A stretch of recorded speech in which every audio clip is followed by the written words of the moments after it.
અંગો વિશેનો સંસ્કૃત ભાષાનો પાઠ મમ અંગાની એટલે કે મારા અંગો વિશે આપણે જોઈએ અને સમજીએ. જુઓ બાળમિત્રો, આ એક માનવ શરીર છે. માનવ શરીરમાં વિવિધ અંગો આવેલા છે. વિવિધ અંગો વડે માનવ શરીરની રચના થયેલ છે. તો આપણે આ માનવ શરીરના વિવિધ અંગોને સંસ્કૃત ભાષામાં શું કહેવાય તે જોઈએ. જુઓ, કેશાહ.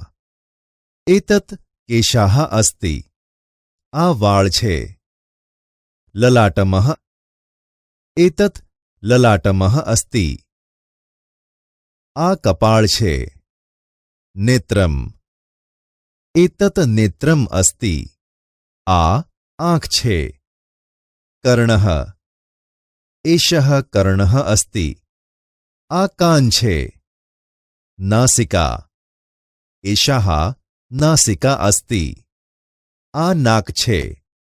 મુખમ. એતત મુખમ અસ્તિ. આ મુખ એટલે કે મોં છે. ગ્રીવા. એષા ગ્રીવા અસ્તિ. આ ગરદન એટલે કે ડોક છે. વક્ષઃ. એષા વક્ષઃ અસ્તિ.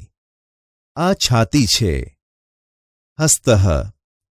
એષઃ હસ્તઃ અસ્તિ. આ હાથ છે. ઉદરમ. એતત ઉદરમ અસ્તિ. આ પેટ છે. કરતલમ. એતત કરતલમ અસ્તિ.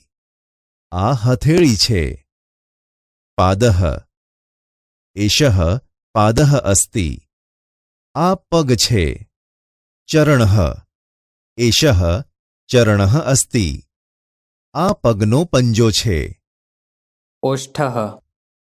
એતે ઓષ્ઠઃ. અસ્તિ. આ હોઠ છે.